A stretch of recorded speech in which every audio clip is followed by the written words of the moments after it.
All right, folks, we are back, and thank you so much for tuning into the Marketplace Reset and Jumpstart Show. Broadcasting on WSDX. We are a Bloomberg radio affiliate. We're also broadcasting live on the Kalaloo Network, on Tempo Networks, as well as La Mega Mundial and Caribbean Passport. I'm joined by my colleague, Michael Girard, founder, CEO of Core Finance. Michael, how you doing, buddy? Doing great. Enjoying the Caribbean weather, man. How about you? You know, for a minute there, I thought you were somewhere in wine country. You were showing off with your glass of wine, and I saw the vineyard. I saw the vineyard in the background. I'm like, I didn't get an invitation. I mean, this guy is something else. Oh no! That was a last minute trip. You like wine too? Oh man, next time I'll invite you. No, I was just a quick trip that I took to Austin, Texas. I had a great time in Austin. So I didn't, excuse my ignorance. I did not know Austin, Texas was known for their wine. Could you help? I didn't know that until I got there. But when I got there, they have some really beautiful wine. I actually brought back a bottle with me. Still sipping on it every now and again. But it was a wine tasting that had about 15 to 20 different flavors, different types of wine, white, red, rosé, you name it. Yeah. They had the whole shebang. They have the farm there. I'll post a picture probably of the vineyard. I think it was a cool thing just to walk through it. Amazing experience. Now, did you go specifically to Austin, Texas to go to this vineyard or winery? Or no. I'm not that classy. Oh, come on, stop it. Yeah, no. Yeah, but I went there to actually learn because I've never been there, so I wanted to learn about their tech hub, their tech space, how they're doing in terms of startup. Really? Wow. Yeah, I met some pretty great people there. Going back to the whole thing, the reason of the show is tech. That's how I actually found the winery. If they didn't have a presence online, I'd never find them. They were like an hour and a half away from the city. So, wow. So yeah, amazing experience. That's great. So how was your Mother's Day weekend? I hope you had a pretty. I don't know if your parents are still, your mom is still with us or not, yes. But I hope you had. Yes, I hope you had. Unfortunately, yes, I had a great Mother's Day weekend. My mom is Hispanic, so she gets 2 Mother's Day. Lucky her. She gets the American and the Dominican Mother's Day. So oh really? She's good. She's all right. Interesting. How about you? Also, how was yours? Good. I enjoyed it because one of the things I'm challenged with, to be honest with you, Mike, is I find that holidays have become so commercialized, and you kind of get the sense it's really not about the occasion or the event, but it's about the whole commercialization aspect of it. And so a lot of time I get very unease. I feel like I get stressed out because I got to now all of a sudden conform and comply to the need to want to have to live up to that kind of expectation. Yeah, exactly. I don't know if that happens to you, but it happens to me. I mean, definitely, man. Sometimes in Valentine's Day, my card goes up, Chester goes down a few $100, man. It's just in flowers alone, right? You buy a small thing that's like nearly $200 or something that's quality, and we only sell quality in the VI, so it's definitely expensive. That sounds like a hashtag, man. It sounds like we only sell quality in the VI. Yeah, but I agree with you. But it goes back to this whole thing, right? Part of what we talk about on the show. Right. Starting a business, doing business online. Part of that is that if you're a restaurant, you're a florist shop, whatever you are, if you're in some type of service industry, it's a great time to say, hey. I know you're going to celebrate that thing, so why not celebrate it with me? So then your commercials, your ad tend to be geared toward this Mother's Day or Valentine's, and all of a sudden it's, now a commercial thing over a sentimental, value. And speaking of just exactly what you and I are talking about, right? You're going to love this. I did a post. I don't know if you saw it over the weekend on my Facebook page. And so Dr. Willie Montague did a post. He's a representative, right? Yeah. And he said, he posted, okay, ready for this? What? Just to kind of put things in context, right? Start a business, $999. The typical response, people, too much, right? That's too much money for people to do that, right? Then he puts, buy a new iPhone for $999, and the response is no problem. Yep. You know? Yeah. Okay. I saw that a while back. I was just cracking up, man. I think it was just funny. It's very factual, though. It's on point. Right. How we say well, let me finish. Hold on. Then you can give me your feedback, okay? Yeah. Healthy grocery, right? Eating healthy. You know, obviously they say, you know, eat organic. You know, you want to maintain you're not eating processed food, you know, foods that are preserved with all kinds of chemical. So eating healthy, right? Eating what's right for you is going to cost you about $100, right? The response is, no, that's too much money. $100 for your health is too much money, right? forget that you're trying to extend your life 15, 20 more years. $100 is just too much money, right? Then a dinner and a drink, right? So it's the choice is, do you save your money to buy healthy groceries, which is $100, or the choice is dinner or drinks at $100? Guess what the response was? What was the response? No problem. Okay. All right. No problem. Oh, okay. Man. So people were okay with they were okay with spending $100 for dinner and drinks, but they were not okay with spending $100 for healthy groceries. All right. As I continue, watch Netflix 2 hours and one more episode, right? It's like no problem, right? They're willing to do that. They're willing to do 2 hours of Netflix. It's fun. And watch another episode, right? Yeah. But you say learn a new skills, 2 hours, they don't have any time for it.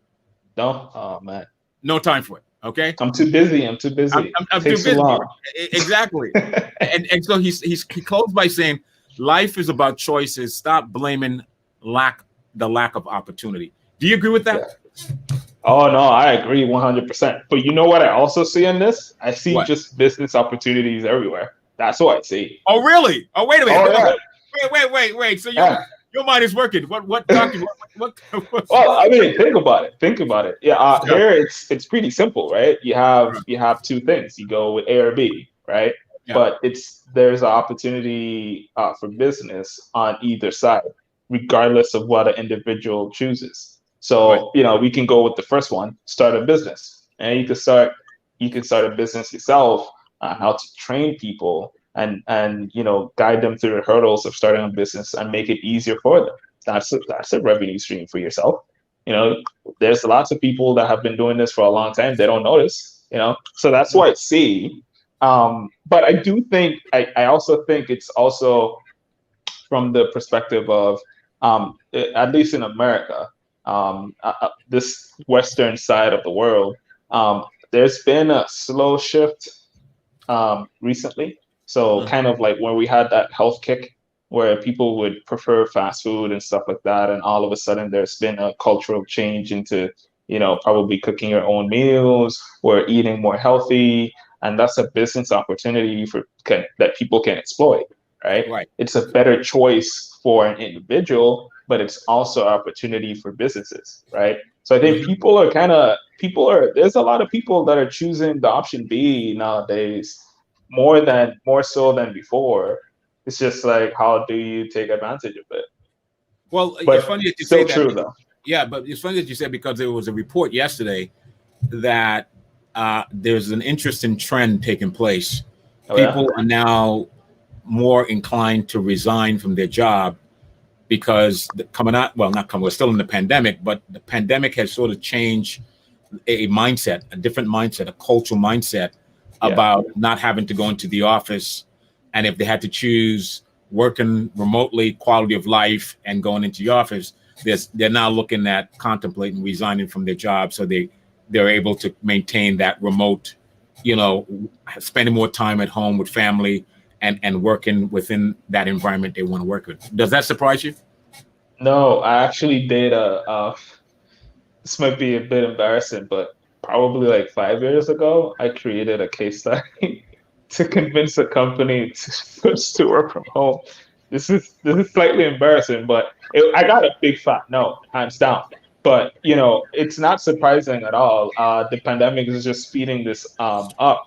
The thing with working from home is you realize that you can get more work done because there's things that constantly is asking for your attention, whether that's family or Netflix or whether it's like you have a side gig. It gives you the freedom of moving around, coming and going that you just don't have if you're sitting at a desk in a actual physical desk, right?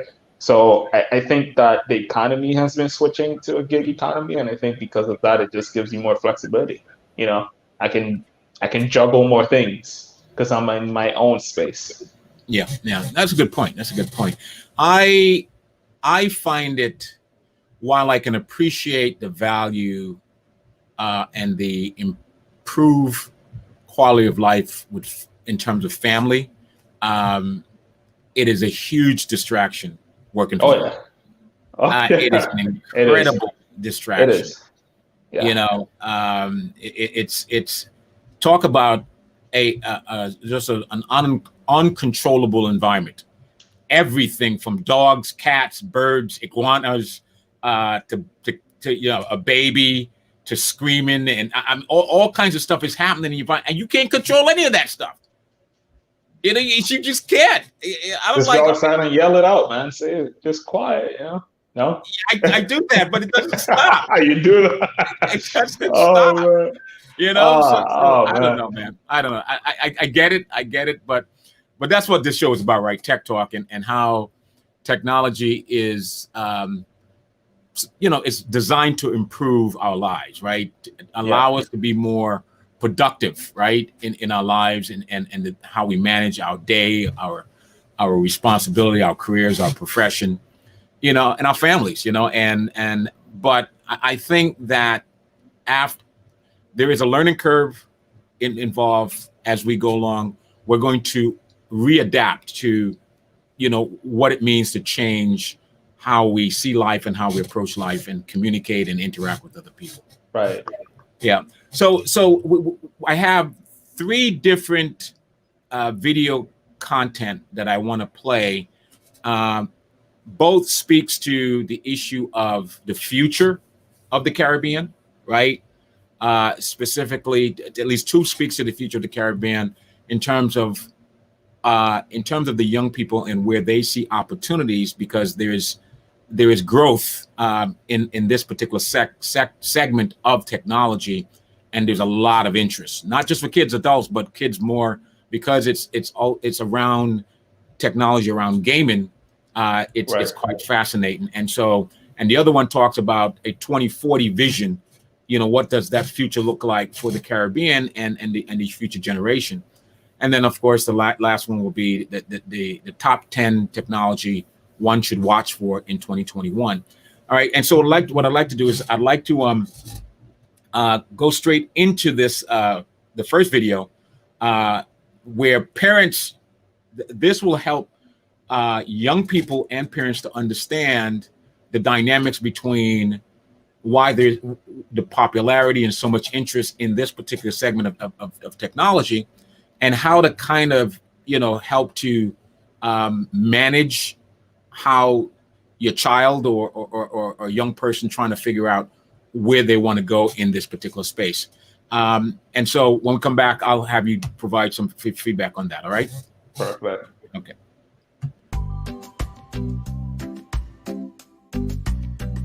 The mobile gaming industry earned over $13 billion worldwide in 2013 alone, and it's far from reached its peak.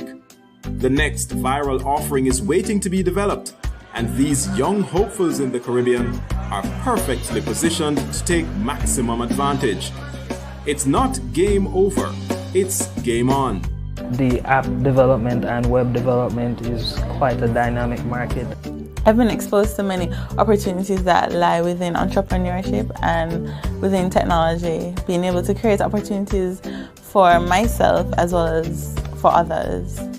With just a computer and an internet connection, these young people are coding their way towards a more prosperous future for both themselves and the region. I mentioned to myself, I don't want to go and get a job, I want to create my career.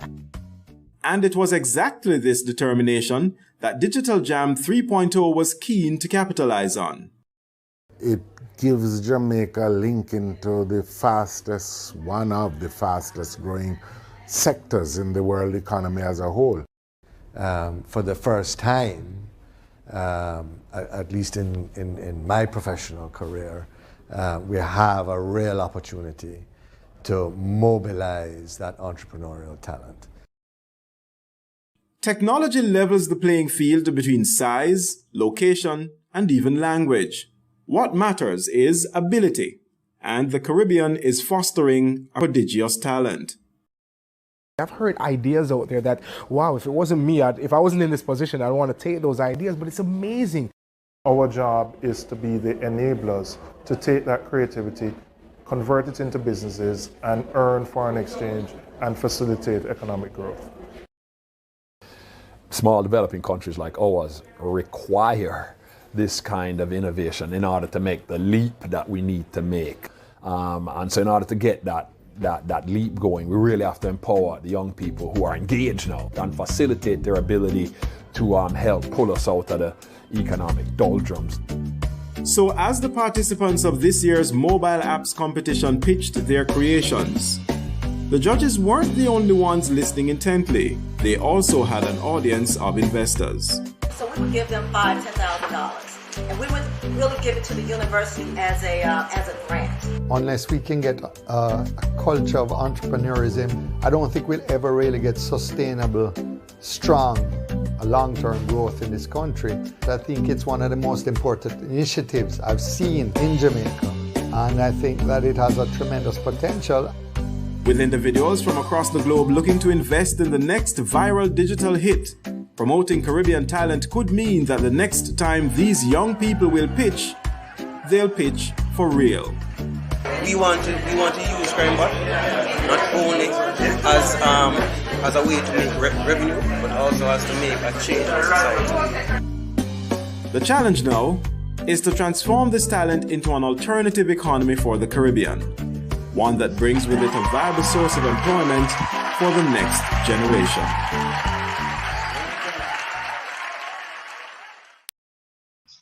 So, I remember we had Sydney Paul from the UVI Research and Technology Park on the program, and I asked her specifically, where else throughout the region where you had something comparable to what we have in the Virgin Islands in terms of the University of Virgin Islands Research and Technology Park. And I think she mentioned, I know she mentioned Barbados and Jamaica. And it seems, does it surprise you that Jamaica and Barbados are at the forefront of all the Caribbean islands? I'm not saying all the other Caribbean islands are not paying attention and they're not doing their part in that space. But a lot of the research I do, you hear a lot about Jamaica and you hear a lot about Barbados. And I think it's interesting to note that we, SETI, and our CASE initiative, right, the Caribbean American Single Economy, two of our first initiative for collaboration is with the University of the West Indies and Distinction College, right? Why that's important? Because we're talking about education and workforce development and being able to prepare the workforce, the labor pool, to be ready for what that future holds. And so does it surprise you that those two islands are at the forefront? And if not, are there other islands that come to mind? I mean, obviously places like the Dominican Republic, Haiti, Puerto Rico, and all of this, the Virgin Islands, we're doing our thing. But what's your take on that piece we just played? Man. I'm partially surprised, not entirely, but a bit. If you look at these island history, you've seen that they've always been islands that kind of pushed through things, got aligned, had one head, had one mindset. They did a very good job at preserving their culture as much as possible. And I think that kind of lended itself to tourism, which in turn increased the amount of GDP they had, which increased the amount of money that they can then invest into their own economies. So if you look at it from that perspective, then it's not too surprising, but it is surprising overall, because if you compare it to, larger islands, the big four, I think Jamaica is one of them, but Dominican Republic, Haiti, you have Puerto Rico, you would think Cuba is another one, you would think that they would be at the forefront. It's a bit interesting, in my opinion. Yeah. And don't take our word for it. Just do your research. Anytime you put in the Caribbean and some of these key hashtag keywords, these countries, these two Caribbean countries are really, they're really being very proactive and very aggressive in terms of really pursuing that. Places like Trinidad and Tobago, you mentioned some others as well. Places like Antigua, Barbuda, St. Lucia, they too are very much actively pursuing it. But I think Barbados and Jamaica are probably two of the key forerunners, front runners in that regard. I'm curious to know if you've ever heard what is the country that produces the most amount of music per year. Have you heard that? It's either Jamaica or Trinidad. Because Trinidad is soca capital, right? And so they have. I know there's Rio de Janeiro and the Brazilian Carnival, right? Is the largest, but I just think in terms of the Caribbean, obviously Brazil is in South America, but every year the number one carnival most talked about must attend is Trinidad's carnival, right? Then of course Jamaica, right? Reggae capital of the world, right? So when you think of the legends that came out of Jamaica and reggae, I want to say offhand it has to be those two. It's Jamaica. The crazy thing is that is in comparison to the entire world. It's not just in the Caribbean. It's the entire world. They produce more music than any other country in the world. What does that in the world? In the world. Yep, in the world. And you have countries with billions of people, yet Jamaica is leading it. It's just mind-blowing if you think about it, right? It is. So what that tells you is, I think they found a niche very early on in their economy. They saw something and they just kind of pushed as hard as they could on it. And that way it led to other successes. I talk about it to my friends all the time. This pandemic has served us decently well, regardless of the unfortunate things, and not ignoring that, the unfortunate that's in circumstances of the pandemic. But overall, the pandemic has been, decently kind to the Caribbean, right? It's brought a lot of people to get to know a lot of islands in the Caribbean that never heard of before, right? And if you think about it from a business perspective, that is exposure. So, they're going to be exposed to this talk show because they're going to Google it, and they're going to Google, the U.S. Virgin Islands, and something about this show is going to pop up. And that leads to more revenue in turns, which leads to restaurants having more business, people being able to invest in other businesses and other industries. And, if you follow that funnel down, that's how you kind of grow an overall economy. Where and how do you see the U.S. Virgin Islands? Obviously, we can't compete with Jamaica because reggae is just a niche genre of music. They own it. That's other Caribbean islands can compete. They can produce reggae music, but Jamaica owns. That's their signature genre, signature music, right? And then calypso is throughout the Caribbean, but soca, the origin of soca, unless somebody knows better, is Trinidad, right? Soca music out of Trinidad. But then when you go into the Hispanic-speaking Caribbean, Cuba, Dominican Republic, and Puerto Rico, right? And of course, Central America, right? Honduras and all these other places, right? Panama. Why don't you think there's more of Spanish music, Latin music, in comparison to, let's say, Jamaica? Clearly, there, you know.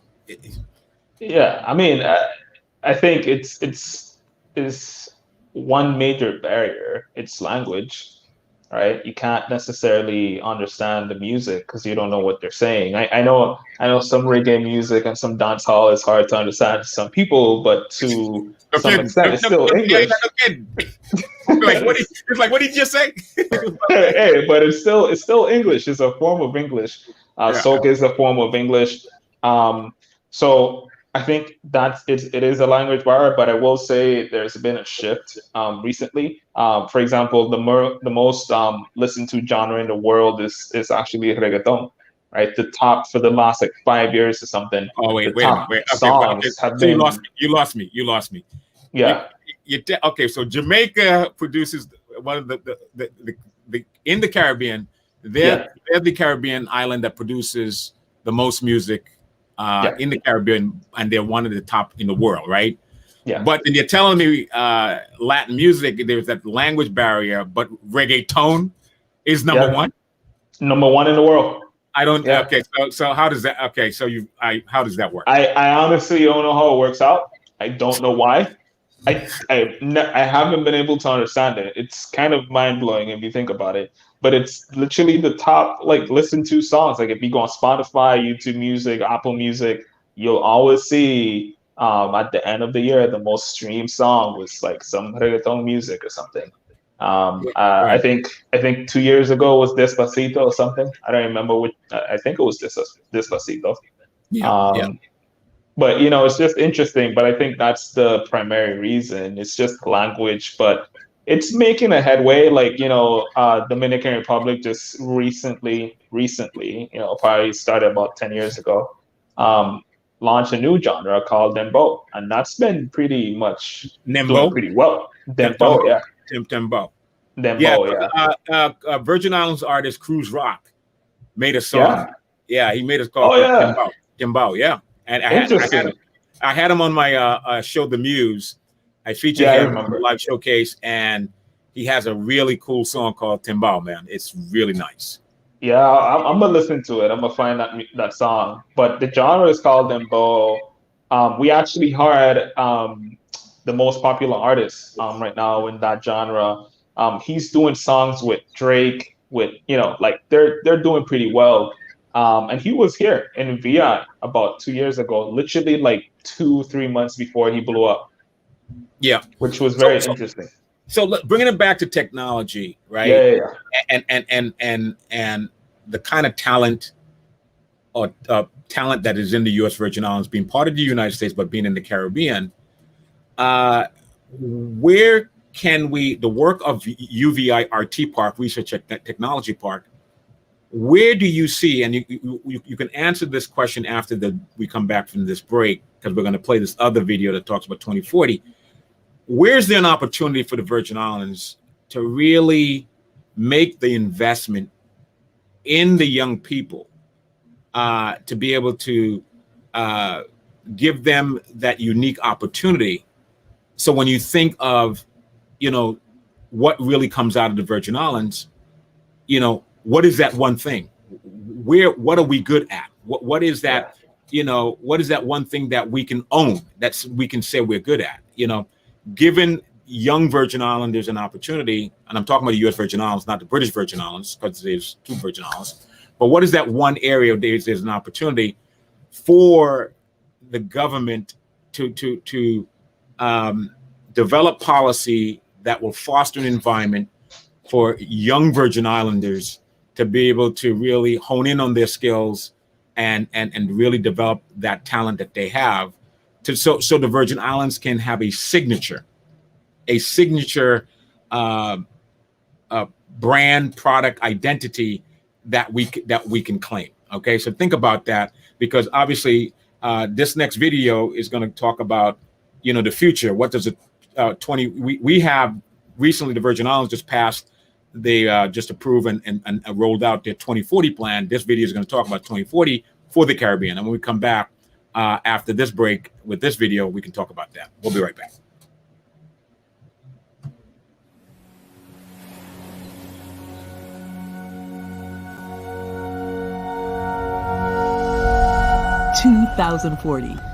This is our Caribbean, the world's first climate smart zone, a collection of economies that thrive on renewable energy and technological innovations to confront the effects of climate change and create spaces for its people to be safe, productive, and happy.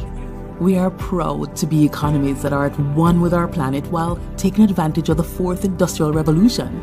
In Caribbean 2040, policies are anchored in a sound institutional framework that allows citizens to move freely, experience an improved rule of law, and give expression to their creativity and talents. In Jamaica, economic stability is the norm. Productivity has grown so much that the GDP per capita has increased by 250% since 2018. Innovation is the norm. Tech-savvy youth are everywhere, and the orange economy is world famous. In the Bahamas, climate change risks are better confronted through strong adaptation for the 700 plus islands in the archipelago. More than 40% of the nation's coastlines have been reinforced to prevent erosion, creating numerous specialized jobs focused on climate adaptation, infrastructure, and resilience. The unemployment rate is less than 2%. Educated national youth strive to be innovative entrepreneurs, valuing stronger family units. Because of this, crime is at an all-time low. In Barbados, innovative battery storage technologies have transformed the landscape. Public transportation is powered through solar energy. 80% of the island's energy is created from renewable sources, creating thousands of jobs while reducing energy spending. LED streetlights illuminate highways and communities at night, saving millions of dollars each year for the government, business, and consumers. In Guyana, as one of the hemisphere's leading oil and gas producers, Guyana is able to export 90% of its fuel production while utilizing safe and environmentally friendly methods. Guyana's energy and forest wealth has been carefully managed, ensuring smart investments on behalf of its citizens. Supported by a robust broadband infrastructure, citizens' interactions with the government are conducted online in a more effective, efficient, and transparent way. Wi-Fi services are free for all, and roaming charges no longer exist. In Suriname, government spending is highly effective and efficient, thanks to the introduction of the Economic Stabilization Program, birthed from its own people. Also, modern farming methods, to include water-resistant seeds, have increased food production yields, making Suriname a significant global food source. In Trinidad and Tobago, now one of the world's leading technology hubs, it's home to more than 300 private sector businesses that have prospered with the development and application of innovative technologies in energy, IT, and business services. A major regional export is advisory services based on music, cuisine, sports, and fashion, with creative icons demonstrating how to effectively extract revenue from intellectual property. The nation is still world famous for organic chocolate and specialized branded liqueurs. And it all started here. The naked truth is that for a small hydrocarbon-based economy like Trinidad and Tobago, fiscal adjustment and economic diversification are no longer just options. They are essential requirements for long-term growth and stability, and I dare say survival. As small island developing states are at great risk of climate change, we must develop new mindsets and protocols in this era of superstorms. We have made a commitment to the prosperity of Jamaicans, and we are going to do that through economic growth and job creation. Geven is voor de regering geen optie. We hebben als volk en land een veelheid aan potenties. You're a state that is proud of its place as a reliable and cooperative partner in the international efforts to protect the Earth's environment. The government's vision is now one of Barbados becoming a 100% renewable energy island within the next 50 years. Change is coming to our Caribbean. The choices we make today will be the history for tomorrow. We must write the future now. 2040, here we come. To get there, we must jump. Jump. Right now, 91 million Americans are financially overlooked. 48% have a fear of finance. 2 in 3 lack the ability to manage their finances. We solve this issue by combining financial literacy and financial management into one seamless app. 1. Have your financial goals align with your values. 2. Track your money and forecast how big decisions will impact your virtual accounts. 3. Build financial literacy at your own pace. Our competitors are rigid, disconnected, and impersonal. They represent the old way of doing finance. That's not who we are.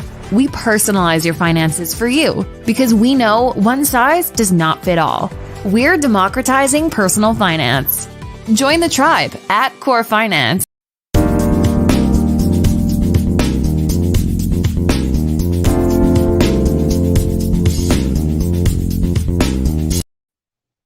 All right, folks, we are back, and I'm having a great conversation with my colleague, Michael Girard.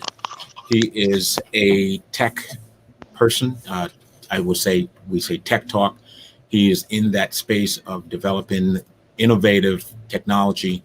He has an app called Core Finance that helps with financial literacy for individuals, families, and those who are managing their business as well. And so, Michael, the 2040 piece that kind of just looked at the landscape of the Caribbean and what each Caribbean island is doing in their own capacity. Where do you see the Virgin Islands? And before we went to break, that's why I wanted to kind of sort of plant that seed. Where do we see the Virgin Islands as a U.S. territory? Because we're smaller per capita, right? Our population is smaller than some of these other Caribbean islands. But yet we, in terms of our financial support we get from the United States, is larger than some of these folks, some of their budgets. Where can we envision the Virgin Islands? What area of specialize? We see these island talks about leading in certain area of technology. Where are we? Where are we going with this? How do we develop and position the Virgin Islands to be a leader? And where's that leadership? In what area? It's not an easy question. It's not an easy question. It's not. We've had several conversations here locally around, who we are. And I think that's part of the problem. We don't know who we are. And you mentioned that we have, the backing from the mainland. Now, in today's economy, having uniqueness is what sells, right? So over the years, we've kind of been eroded of our culture and who we are in the Caribbean. And it's kind of disconnected us from the rest of other Caribbean islands, but also from our own self. And because of that, we can't think about unique solutions, unique industries, or unique approaches to things. And I think that that's the first problem. I don't know if there's one answer per se in terms of what can we do. But I do know that we do have a niche in several different things. Like boating, our boating industry is decently, very busy here. And that's something that we could work on. But I don't know what that economic decision would be. Do you have something in mind? Okay, so the reason we created CASE, right, the Caribbean America Single Economy, is to create a more integrated region. Yeah. Integrated means we if we're gonna I don't know if you had an opportunity to hear segment number 2, and there was a specific presentation on correspondent banking between the United States and the Caribbean and the issue of de-risking, right? That's an area, in terms of the capital market, access to capital, or the movement of money through the banking system. Then we look at the fact that as an extension of the United States, we have certain things that are unique to the Virgin Islands that we can do that other states can't do. We're not a state, we're a territory. There are certain advantages, certain laws, rules, and regulations, policy that gives us that tool that we need from an economic development standpoint. Okay. So it's not that we don't have the capacity, we have the capacity. Then we start talking about, infrastructure, communication, right? We've had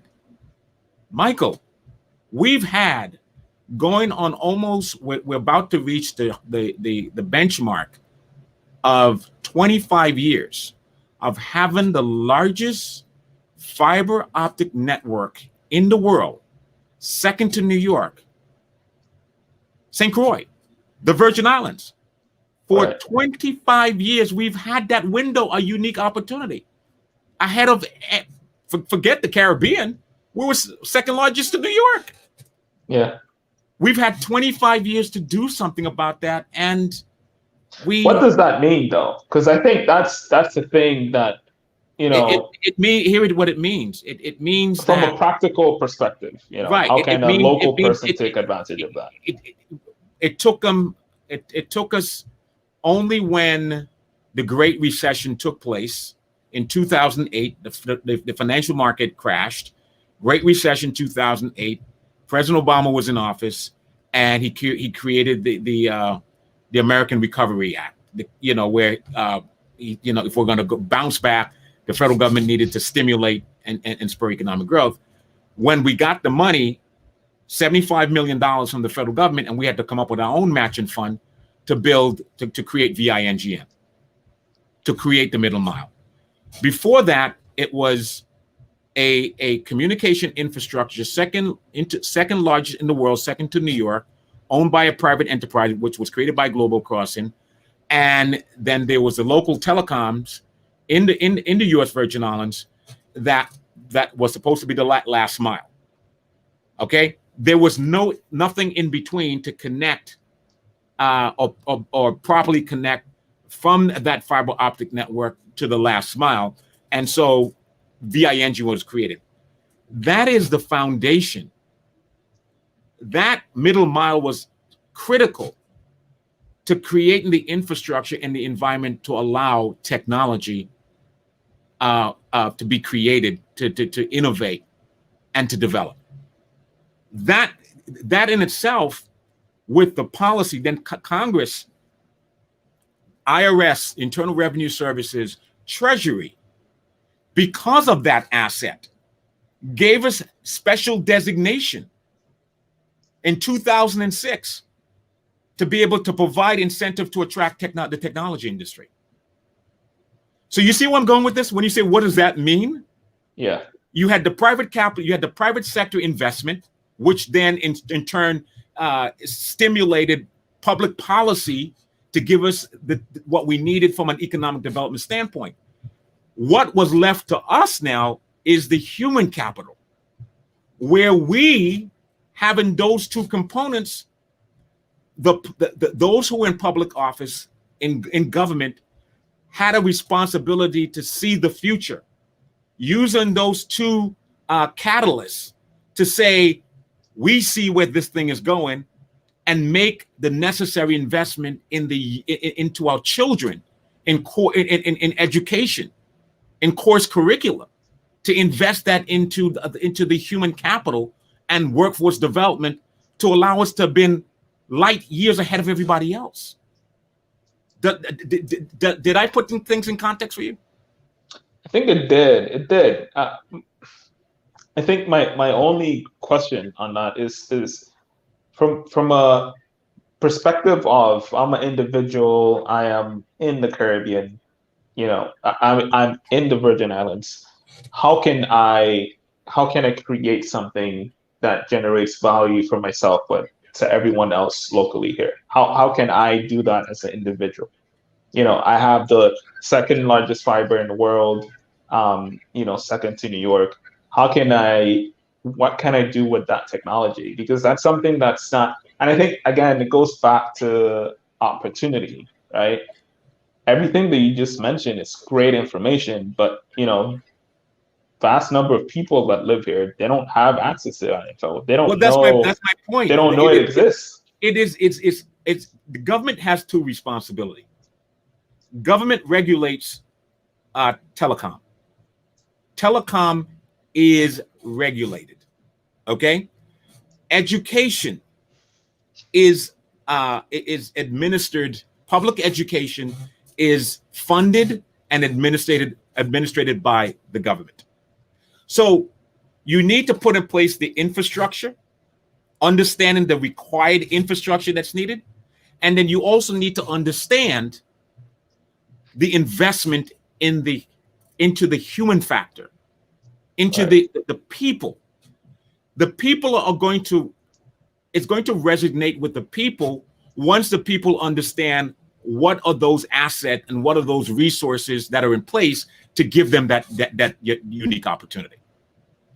Without private sector and government working together to build the required infrastructure and to make the investment in education for training and development, you're going to have a disconnect. And that's what has happened for 25 years in the Virgin Islands. You had the infrastructure. The federal government gave us the incentive to attract the technology industry, okay? But we did not make that investment in the young people, in the labor force, the human capital. If you had put those three things together, we would be a shining example of what technology and where we should be in terms of ahead of everybody else. Because the rest of the Caribbean don't have the second largest fiber optic in the world. The rest of the Caribbean don't have the resources that we get from the federal government. The rest of the Caribbean doesn't have Wall Street. The rest of the Caribbean doesn't have Silicon Valley. You see where I'm going with this? Yeah. We, as a U.S. territory, we had that advantage over the rest of the Caribbean. Yeah, I agree. So what excuse would we have for not doing what was obvious in front of us? I agree. You see, so we need to ask ourselves, and which goes to your point, because this is part of the problem. Who are we? Yeah. How do we understand where we are? Do we understand the future and the investment that we need to make in preparing us for that inevitable? If we can't answer that fundamental question, we're going to have the same conversation 5 years from now, 10 years from now. Not a whole lot has changed. Tourism is our largest economic output in terms of our gross domestic product. Tourism accounts for 50-60% of our total gross domestic product. But we built the first brand new hotel on St. Croix a couple of years ago in the name of the Fred Hotel in 30 years. Forget technology. Forget technology. I already made the case. I already told you about technology. Yeah. We've been in tourism forever. And something as simple, if you can't be half pregnant, Michael. Either you're pregnant or you're not. Yeah. You know, if you're going to hang out in the sandbox, if you're going to play in the sandbox, you're either going to play or don't enter the sandbox. Yeah. And for the life of me, it is mind-boggling, it's baffling to understand the wealth and the access of resources as a U.S. territory that we have in comparison to the rest of the Caribbean, and for some reason, we lag. Go figure. Yep. It's very ironic, actually. You think about it. Very ironic. And so that's why it was necessary to create an initiative called the Caribbean America's Single Economy. How do we put technology at the core of the cooperation, the collaboration, to better integrate the region when it comes to trade, commerce, communication, economic development, workforce development, education, geopolitics, all of the above. Because without that single thing, that singular thing that is going to be the driving force, we will continue to be at this sort of crossroad where we're trying to figure out where the heck are we going. And everything I'm saying to you today, I've been saying for a long time. I know. Yeah, I've been hearing you for years. Okay. When I said, let's create the Virgin Islands Stock Exchange, people thought I was loony. They thought I was nuts. What do you mean? Create a Virgin Islands Stock Exchange? People thought I literally was talking about uprooting Wall Street and bringing Wall Street here. I was, but using technology, not brick and mortar, using the technology we had in Global Crossing to connect us to Wall Street. Okay? Then I said, how do we connect ourselves to Asia? Because all the data, all the reports are saying what's happening within this global economy and where, things are going technologically and all this other good stuff. I said, okay, how can we forge that alliance? What Asian country can we partner with? And that's why it was necessary for me to spearhead the Taiwan-U.S. Virgin Islands bilateral relationship.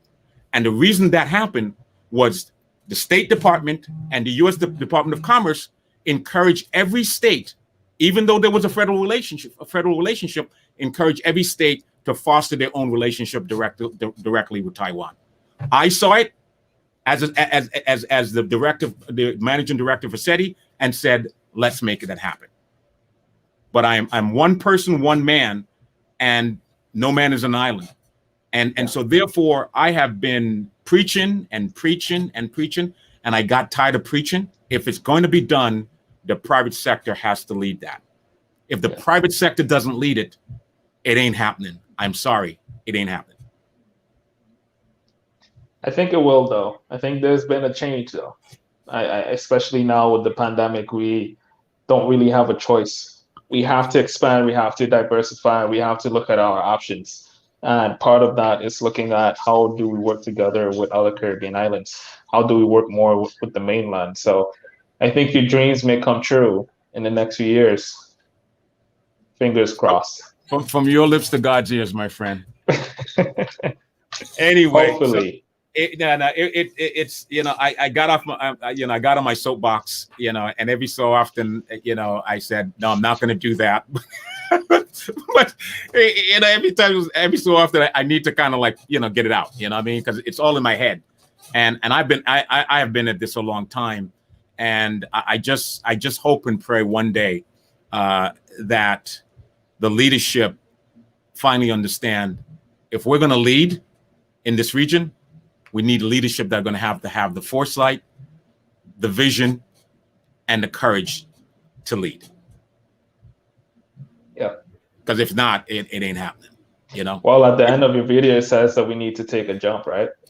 And so people like yourself, young people like yourself, who are in the technology space, you're a Virgin Islander, you develop an app, an app called Core Finance to help people manage their finance and whatnot have you. Certainly, you are a shining example of what that future is.